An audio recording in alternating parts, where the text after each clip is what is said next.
નમસ્કાર દર્શક મિત્રો, બિહાર વિધાનસભાની ચૂંટણી આજે પ્રથમ તબક્કાનું મતદાન છે અને એના જ વિશે ખાસ ચર્ચા કરીશું આપની સાથે. હું છું શિવમ.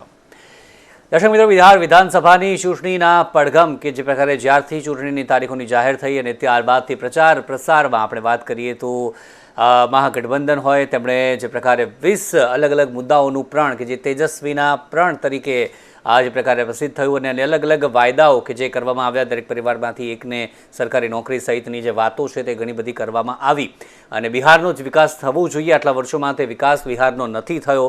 બિહારને જે મળવું જોઈએ તે નથી મળ્યું અને ભવિષ્યને હવે જોઈને વર્તમાન તથા ભવિષ્યની ચિંતા કરીને તમામ લોકો વોટ આપે તે પ્રમાણેનું આજે તેજસ્વી યાદવે સામે જણાવ્યું પણ છે.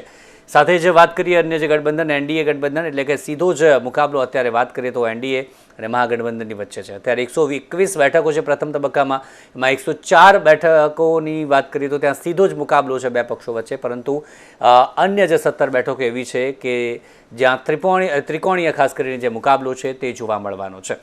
ત્યારે બિહાર વિધાનસભાની ચૂંટણી છે તેની ચર્ચા કે જે પ્રકારે ગુજરાતમાં પણ થઈ રહી છે, કારણ કે તેજસ્વી યાદવની આપણે વાત કરીએ તો તેમણે તેમના પ્રચારમાં ઘણી બધી વખત જે વિકાસની જ્યારે બાબત હોય છે, અનેક જે એવી બાબતો છે કે જેમાં પ્રચાર પ્રસારમાં તેમણે ગુજરાતનો ઉલ્લેખ પણ કર્યો છે કે બિહારને જે મળવું જોઈએ છે તે નથી મળતું. આવી ઘણી બધી બાબતો છે કે જે ચર્ચાસ્પદ થઈ છે અને તેને જ લઈને વાત કરીશું કે બિહારની જનતા કોનો સાથ આપશે, નીતિશ કુમાર કે પછી તેજસ્વી યાદવ, કોણ બનશે બિહારનો આગામી સીએમ, તેની ખાસ કરીને ચર્ચા કરીશું. અને આ તમામ ચર્ચા કરવા માટે મારી સાથે બે મહેમાન જોડાઈ ગયા છે અને તેમની સાથે ચર્ચાની શરૂઆત કરીએ. મયંક વ્યાસ અને સાથે જ જયેન્દ્રભાઈ બ્રહ્મભટ્ટ, બંને રાજકીય વિશ્લેષક. સ્વાગત છે નિર્માણ ન્યૂઝમાં. સૌથી પહેલાં તો જયેન્દ્રભાઈ, આપનાથી શરૂઆત કરીએ. ખાસ શું કહેશો, બિહારમાં ચૂંટણી છે પરંતુ મેં જણાવ્યું કે ચર્ચા ગુજરાતમાં છે, કારણ કે તેજસ્વી યાદવે ઘણા બધા મુદ્દા એવા પણ જણાવ્યા છે, ગુજરાતનો પણ ઉલ્લેખ તેમાં કરવામાં આવ્યો છે કે ઘણી બધી કંપનીઓની વાત કરીએ, ઘણા બધા વિકાસ પ્રોજેક્ટોની વાત કરીએ તો બધું ગુજરાતને મળ્યું છે, પરંતુ બિહારને કંઈ પણ આપવામાં નથી આવ્યું. ડબલ એન્જિનની સરકાર એકદમ ફેલ છે, તેમણે બિહારમાં કશું જ નથી કર્યું, બિહારની જનતા માટે કશું જ નથી કર્યું જે મળવું જોઈતું હતું આટલા વર્ષોમાં. આપની પ્રતિક્રિયા? જ્યારથી ભાજપ કેન્દ્રમાં સત્તામાં આવી, નરેન્દ્ર મોદીની સરકાર બની, ત્યારથી હિન્દી ભાષી સ્ટેટમાં એક માનસિકતા ધીરે ધીરે ડેવલપ એવી થઈ ગઈ કે ગુજરાતી વર્સિસ અધર્સ. એટલે ગુજરાતનો જે વિકાસનો રાહ હતો, ગુજરાતમાં કંઈક 2014 વિકાસ નથી થયો. 2002-5 પછી જયારે જેમ નરેન્દ્રભાઈ નવી નવી સ્કીમો લાયા, વાઇબ્રન્ટ ગુજરાત લાયા, ઉદ્યોગો માટે સ્કીમ લાયા, એના કારણે ગુજરાતમાં વિકાસ થયો. ગુજરાતમાં જે વિકાસ થઈ રહ્યો છે એમાં સૌથી વધારે ફાળો તો બિહારી લોકોનો છે, યુપીના લોકોનો છે, ઉત્તર પ્રદેશના લોકોનો છે.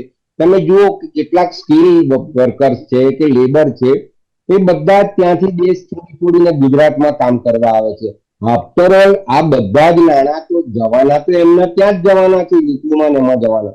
પણ રાજકીય રીતે બંને પક્ષો, જયારે આરજેડી હોય કે પીકેની પાર્ટી હોય, પર્ટિક્યુલર ગુજરાતને એટલા માટે ટાર્ગેટ કરે છે કે ગુજરાતના બે નેતા નરેન્દ્રભાઈ અને અમિતભાઈની જે સમગ્ર ભારતમાં ભગ વધી ગઈ છે, જે કમાન્ડ છે પાર્ટી લેવલ પર કે સરકારમાં, એના કારણે ક્યાંક કેટલાક અસંતુષ્ટો, ધેટ મીન્સ કે પોલિટિકલ જે એમ્બિશન વાળા લોકો છે એ લોકોએ ક્યાંક કાઉન્ટર એ રીતે કરે છે. બિહારમાં ઘણા બધા કારણો વિકાસ નથી થયા એના બી છે કે બિહારના મોટા ભાગનું જે સ્કિલ, તમે જુઓ કે બિહારમાં સૌથી વધારે આઈએએસ આઈપીએસ ઓફિસરો થાય છે, એ બધાનું તમે જુઓ કે ફેમિલી બેકગ્રાઉન્ડ બિલકુલ પોવર્ટીમાંથી ઊભું થયેલું છે, તો છતાં પણ એ લોકો તૈયાર થઈને આવ્યા.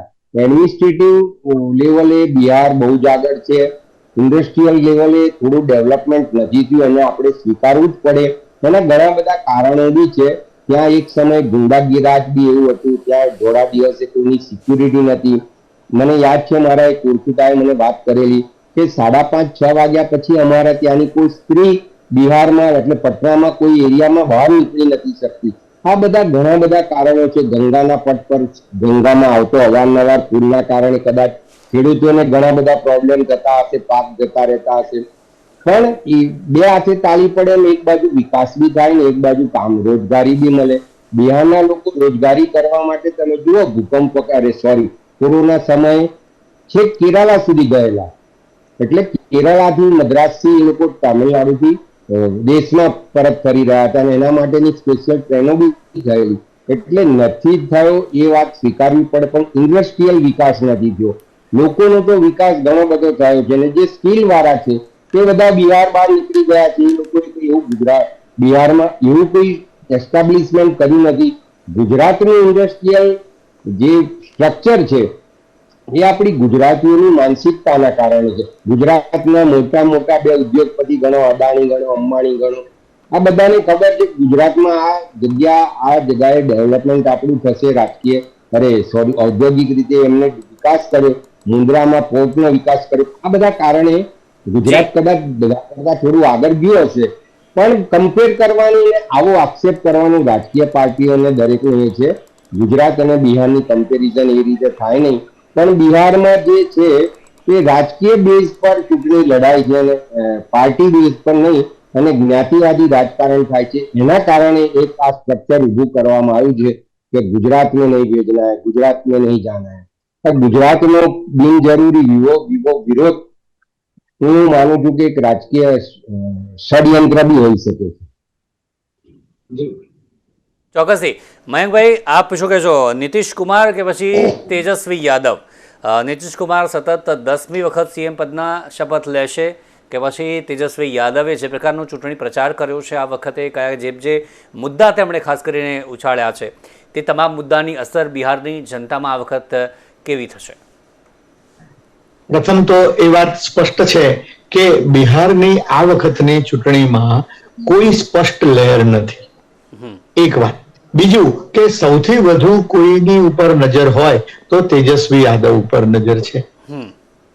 નીતિશ કુમાર પણ એટલા જ લોકોનું ધ્યાન કેન્દ્રિત કરી રહ્યા છે, પણ બિહારના લોકોની સહાનુભૂતિ વ્યક્તિગત રીતે જોઈએ તો નીતિશ કુમાર પ્રત્યે થોડી વધારે જણાય છે.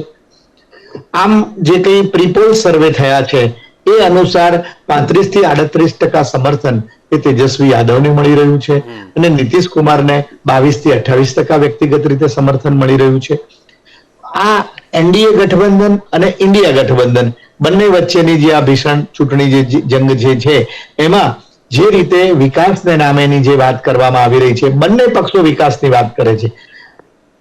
એનડીએ ગઠબંધન, એનડીએની સરકાર, દિલ્હીની સરકાર અને બિહારની અત્યારની સરકાર, અત્યાર સુધીની સરકાર, એ સરકારોએ કરેલી કામગીરી, લોકો માટેની જે કંઈ ફાયદાની જે વાત જે છે, યોજનાઓની વાત છે, એને વધારે આગળ વધારીને કરવાની કોશિશ કરે છે. બીજી તરફ જે ઇન્ડિયા ગઠબંધન જે છે એ એન્ટી એસ્ટાબ્લિશમેન્ટ ફેક્ટરને સૌથી વધારે આગળ વધારવાની વાત કરે છે. પેલા કહે છે કે વિકાસ સારો થયો છે, વિકાસ થઈ રહ્યો છે, પેલા કહે છે કે વિકાસ થયો જ નથી. આ બે વચ્ચેની ભીષણ લડાઈ છે. એની વચ્ચે જ્ઞાતિ જાતિ આધારિત રાજકારણ ચાલી રહ્યું છે. યાદવો અને મુસ્લિમો, દલિતો, પદદલિતો અને એ આ બધા વચ્ચેની જે બિહારની રાજનીતિ અત્યાર સુધીમાં જે ચાલી રહી છે એ રાજનીતિ આ ચૂંટણીમાં પણ એટલી જ અણિયાળી રીતે હાવી થયેલી છે અને રાજકારણ ઉપર જ ચાલી રહ્યું છે. જે કેટલીક બેઠકો માધવપુર, અલીપુર ને બધી જે આપણે જે કેટલીક ચર્ચામાં છે કે જે હાઈ પ્રોફાઇલ બેઠકો જે છે એ હાઈ પ્રોફાઇલ બેઠકો ઉપર સામસામો દ્વિપાંખીયો જંગ છે. ત્રિપાંખીયો ઓછી બેઠકો ઉપર છે. 121 બેઠકો ઉપર આજે જે મતદાન થવા જઈ રહ્યું છે 243 માંથી, અને જે કોઈ પક્ષ કે ગઠબંધન 122 બેઠકો હાંસલ કરશે એ 122 નો જાદુઈ આંકડો છે, એની સત્તા મળશે એવા પ્રકારની જે ગણતરી જે છે એમાં જે જન સૂરજ પાર્ટી જે છે એ પ્રશાંત કિશોરની રાજકીય સ્ટ્રેટેજિસ્ટ તરીકે દેશભરમાં જાણીતા ભારતીય જનતા પાર્ટી અને કોંગ્રેસ વિરોધ પક્ષ ગઠબંધનને જુદા જુદા સમયે જુદી જુદી રીતે મદદરૂપ થયેલા અને એ લોકોની સ્ટ્રેટેજી ઘડવામાં ઘણી ચાવીરૂપ ભૂમિકા અદા કરનાર પ્રશાંત કિશોર ખુદ આજે પોતાની પાર્ટી રચી અને આ ચૂંટણીમાં ઝુકાઈને આગળ ચાલી રહ્યા છે. વાત એવી છે કે એ જેટલી બેઠકો બંનેની બગાડશે, 8 થી 10% બેઠકો જેટલી બેઠકો બંનેની બગાડે એવા પ્રકારની સ્થિતિ છે. એટલે કે નિર્ણાયક પરિબળ, કેટલીક રીતે અસર કરતા પરિબળ, નિર્ણાયક તો ન કહીએ પણ અસર કરતા પરિબળ એ જરૂર બની રહેશે. એ જેટલી 8%ની અંદર જો એ સીમિત રહેશે એટલો ફાયદો એનડીએ ને રહેશે. 10% ઉપર ગયું તો બંને વચ્ચે એકદમ ત્રિશંકુની સ્થિતિ ઊભી થઈ જશે વિધાનસભાની અંદર અને એ નિર્ણાયક પરિબળ તરીકે બહાર આવશે. પણ અત્યાર સુધીની સ્થિતિએ જે પ્રકારની જે સ્થિતિ પ્રી પોલ સર્વે પણ આપણે જોઈએ તો ત્યાં સુધીની સ્થિતિએ એવું જણાઈ રહ્યું છે કે બિહાર વિધાનસભાનું પરિણામ 14મી નવેમ્બરે જે ડિક્લેર થશે એ એકદમ ત્રિશંકુ સ્થિતિમાં પરિણામ હશે અને કોઈ પક્ષને સ્પષ્ટ બહુમતી નહીં મળે એવા પ્રકારનું છે. બીજો એક મુદ્દો નીતિશ કુમારના અત્યાર સુધીના પલટુરામ તરીકેની જે ઇમેજ સાથેના રાજકારણને આપણે જોઈએ તો એ 14મી નવેમ્બર પછી કેવું પગલું ભરશે ને એ ખુદ એનડીએ નથી સમજી શકતું કે નથી ઇન્ડિયા ગઠબંધન સમજી શકતું. એટલે એ પણ બહુ મોટી વાત છે. એ યુવાન મતદારો જે છે 18 થી 35 વર્ષની વચ્ચેના એ મતદારો અને મહિલા મતદારો સાથે જ્ઞાતિ જાતિ સમીકરણ આ બધું નિર્ણાયક બની રહેશે. છેલ્લે નીતિશ કુમારની સરકારે સાયકલ, દારૂબંધી અને દરેકના ખાતામાં 10,000 રૂપિયા આપવા જેવી રેવડીઓ વહેંચવાની બધી પણ યોજનાઓ કરી. આવી યોજનાઓની આ રેવડીઓ વહેંચવાની છેલ્લે જાહેરાત કરવાની એનડીએ ગઠબંધનને એટલે કે સત્તાધારી બિહારના સત્તાધારી ગઠબંધનને એટલા માટે જરૂર પડી રહી છે કે ક્યાંક એમને માટે લાગે છે કે અમારી જમીન ખસકી રહી છે અથવા ઢીલી પહોંચી છે. અને એટલે બીજી તરફ આ જે જંગલરાજનો મુદ્દો પણ એનડીએ દ્વારા જોરદાર રીતે ઉછાળવામાં આવી રહ્યો છે કારણ કે લાલુ યાદવ, તેજસ્વી યાદવના પિતાશ્રી એમનું જે શાસન જે બિહારમાં રહ્યું એ જંગલરાજ તરીકે ખૂબ જ કુખ્યાત થયેલું છે. એ સાથે અને તેજ પ્રતાપ યાદવ જે છે એ આરજેડી ની અંદર ફેક્શન પાડી અને અલગ થયેલા છે.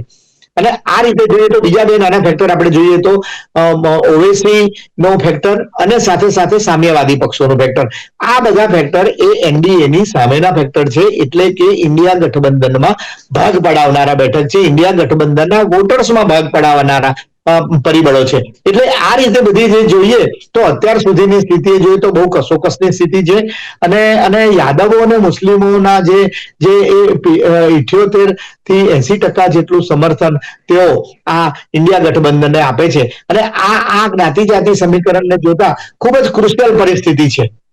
ઘણી બધી બાબત છે અને એટલે કે એનડીએ અને સામે પક્ષે મહાગઠબંધનની વાત કરીએ તો લટકતી તલવાર એટલે કે ગમે તેના બાજુ, કારણ કે નીતિશ કુમાર કે જે પ્રકારે અલગ વખતે આપણે જોયું છે ચૂંટણીઓમાં કે અહીંથી ત્યાં અને ત્યાંથી અહીંયા અને તેના જ કારણે ક્યાંક ને ક્યાંક હજી પણ 14 તારીખ બાદ પણ કોઈ નવો ટ્વિસ્ટ આવી શકે છે કે કેમ એ પણ ચોક્કસથી મહત્ત્વનું બની રહેશે. પરંતુ જયેન્દ્રભાઈ, જાતિગત સમીકરણોની વાત કરીએ કે પછી મુદ્દાઓની વાત કરીએ તો આમાં બિહારમાં મુદ્દા ચાલશે કે પછી કોઈ ચહેરો વિશેષ એ ચાલશે કેવી રીતે અને સાથે જ જાતિગત સમીકરણ આપની દ્રષ્ટિએ કેવું રહી શકે છે?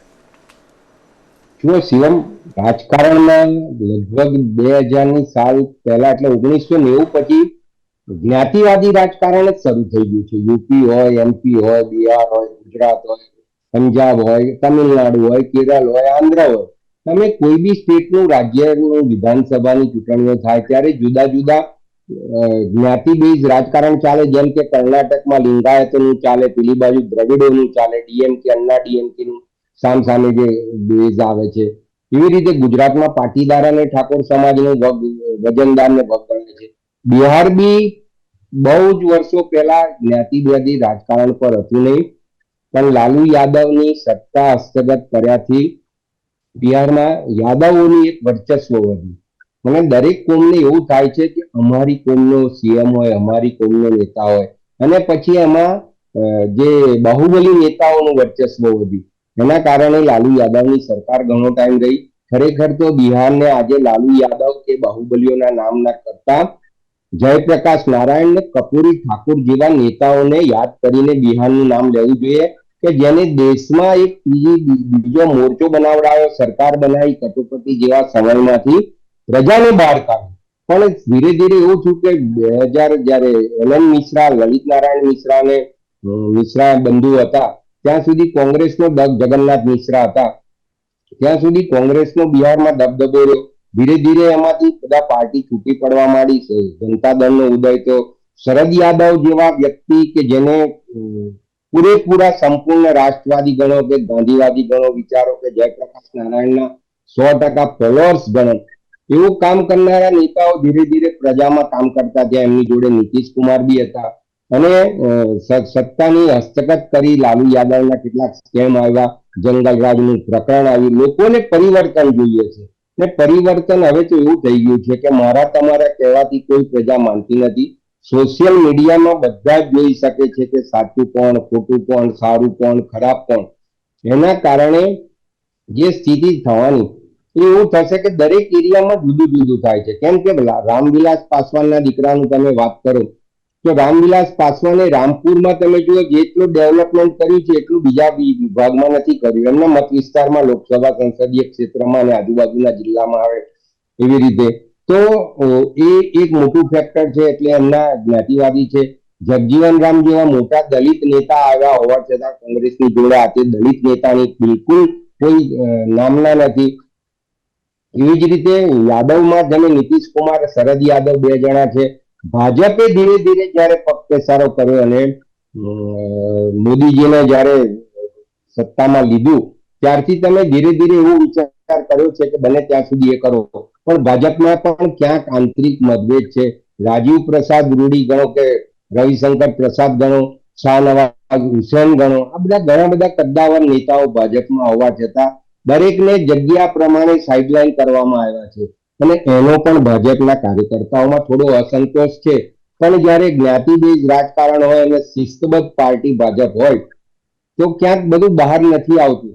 પણ જે પરિસ્થિતિ થઈ રહી છે એ એવું બતાવે છે કે આવનાર બીજો પોલ, સેકન્ડ પોલ છે એ પહેલા પોલના વોટિંગ પર્સન્ટેજના આધારે વધારે મહેનત કરાવશે, વધારે સ્ટ્રેટેજિકલ વ્યૂહરચનાઓ કરવામાં આવશે અને સત્તા હાસિલ કરવા માટે everything is fair in love, war and politics બધું જ થઈ શકે છે અને બની શકે એવું લાગે છે. ચોક્કસથી. મયંકભાઈ, અંતિમ સવાલ આપને, કઈ કઈ બેઠકો ઝડપીથી જલ્દીથી કઈ કઈ બેઠકો ખાસ આપને લાગી રહ્યું છે કે આ બેઠક પર હાઈ પ્રોફાઇલ અને ત્યાં કંઈક ઉલટફેર થઈ શકે છે? કારણ કે 18 મંત્રીઓની શાખ દાવ પર છે, 2 ડેપ્યુટી સીએમ તેમની પણ શાખ અત્યારે દાવ પર લાગેલી છે. ત્યારે જલ્દીથી બિહારની અંદર જે પ્રકારની જે બેઠકોની આપણે જે ચર્ચા કરી રહ્યા છીએ, હાઈ પ્રોફાઇલ બેઠક, એ બધી હાઈ પ્રોફાઇલ બેઠકોની અસર એ રાજ્યની બીજા વિસ્તારોની બેઠકો ઉપર પણ અસર કરશે.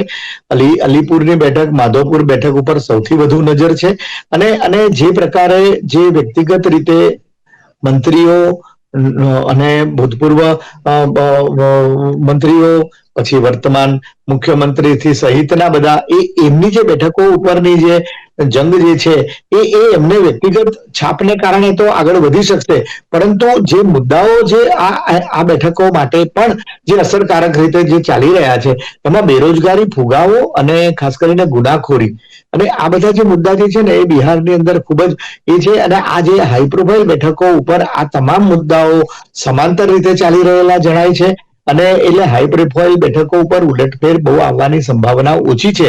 આમ છતાં જે જંગ જે કંઈ છે એ ખૂબ જ મહત્વનો એટલા માટે બનશે કે ત્રિશંકુની સ્થિતિમાં અત્યારે સ્થિતિ આગળ વધી રહી છે, કારણ કે બિહારનું રાજકારણ અત્યાર સુધીમાં મુદ્દાઓ અને લાગણીઓ ઉપર ચાલતું રહ્યું છે. જ્ઞાતિવાદી પરિબળો જ એમાં અત્યાર સુધીમાં સક્રિય બનેલા છે અને અસર કરતા છે. સામાજિક અને જાતિગત ભંગાણની જે વાત જે છે એ અને મહિલાઓના મતદારોની જે વાત જે છે, તો મહિલા આ પરિસ્થિતિની અંદર અને સરકારની લોકપ્રિય યોજનાઓ અને કઈ રીતે આખી સરકારની મશીનરી તો પોતાની સાથે છે. નરેન્દ્રભાઈ મોદી, નીતિશ કુમાર, અમિતભાઈ શાહ અને યોગીજી, આ બધાની પ્રતિભાઓ પણ ખૂબ જ અસર કરશે. અને ઘણી વખત અત્યાર સુધીમાં એવું પણ બન્યું છે, ખાસ કરીને કર્ણાટકમાં આપણે જોઈએ તો રાજ્યના મતદારોનો વલણ એવા પ્રકારનું છે કે ભાઈ રાજ્યની ચૂંટણીમાં અલગ પક્ષ હોય, રાષ્ટ્રીય કક્ષાએ એનડીએ ગઠબંધન સાથે હોય, એટલે એવું પણ બની શકે છે. એટલે આ બધા જે મુદ્દાઓ અને જે આજે આપણે જે હાઈ પ્રોફાઇલ બેઠકોની જે બધી વાત કરી એની અંદર આ મુદ્દાઓ એટલા માટે અસરકારક લાગે છે કે ભાઈ જે પક્ષ પોતાની રીતે ખૂબ જ કટોકટ રીતે અને તે છતાં પણ ખૂબ જ માર્જિન બહુ ઓછું હશે એવી રીતે જે આગળ વધી રહ્યો છે એ આગળ જશે વ્યક્તિગત રીતે. જી બોલો. ચોક્કસથી મહત્વનું બની રહેશે. એ જ હાઈ પ્રોફાઇલ બેઠકો કઈ કઈ હશે તેના પર પણ નજર રહેશે. અને અત્યારે ઘણી બધી ચર્ચા કરી આપણે કે કયા કયા મુદ્દા ખાસ મતદાન ધીમું છે. મતદાન ધીમું છે એનો ઉલ્લેખ ખાસ કરી લઉં, કારણ કે ચોક્કસ. મતદાન ધીમું છે એ રીતે જોતા આપણે જે પ્રકારનો તારણ પર જઈ રહ્યા છે કે ત્રિશંકુ વિધાનસભાની શક્યતાને નકારી શકાય એમ નથી. કોઈની તરફેણમાં સ્પષ્ટ લહેર નથી. તેજસ્વી અને રાહુલનું ગઠબંધન કેટલું અસરકારક બની શકે છે એ મુદ્દો છે. સાથે સાથે એક નાનકડો ઉલ્લેખ હું એ કરી રહ્યું કે વોટ ચોરીનો મુદ્દો છેલ્લા કેટલાક સમયથી જે ઉઠાવવામાં આવ્યો છે અને બિહારની ચૂંટણીથી ઉઠાવવામાં આવ્યો છે, એમાંય તે ખાસ કરીને ચૂંટણી પંચના વડા પણ ત્યાં જઈને ઇન્ટરવ્યુ થયા છે અને જવાબો આપ્યા છે ને એ બધું જે તે છતાં પણ આ ચૂંટણીના પરિણામ નક્કી કરશે કે આ વોટ ચોરીનો મુદ્દો કેટલો ઊંચો ચોક્કસ. જઈ આજે રહ્યો છે, પણ ખાડામાં વોટ પડી ચોરના રહ્યો છે. નારા અત્યાર લાગ્યા સુધીમાં છે. એની સક્રિયતા વધારે જણાતી નથી એવું અમારું સ્પષ્ટ તારણ છે. ચોક્કસથી આજે પણ વોટ ચોરીના નારા ક્યાંક લાગ્યા છે અમુક જગ્યાએ, અને સાથે જ ઈવીએમ ખોરવવાની પણ ઘટનાઓ બની છે. સાથે જ મહત્વનું રહેશે કે કોની સરકાર બની છે. 9 વાગ્યા સુધી 13.30% મતદાન હતું. 11 વાગ્યા સુધીના આંકડા કે જે હમણાં આવશે, પરંતુ મતદાન ચોક્કસથી ધીમું છે. સાંજ સુધીમાં શું આવે છે મતદાનનો આંકડો તે પણ ચોક્કસથી જોવું રહેશે. ત્યારે મારી સાથે ચર્ચામાં જોડાયા મયંકભાઈ, જયેન્દ્રભાઈ, બંનેનો આભાર આ ચર્ચામાં જોડાયા તે બદલ. તો દર્શક મિત્રો, જે પ્રકારે અત્યારે વાત કરી બિહાર વિધાનસભાની ચૂંટણી અને તેમાં સતત અત્યારે વાત કરીએ તો લોકો આવી રહ્યા છે વોટ માટે, વોટ આપવા માટે, પરંતુ ચોક્કસથી હજી સુધી જે પ્રકારના આંકડા હોવા જોઈએ તે નથી. પરંતુ કેવો પ્રતિસાદ હજી પણ સાંજે 6 વાગ્યા સુધી આવે છે તે જોવું રહેશે.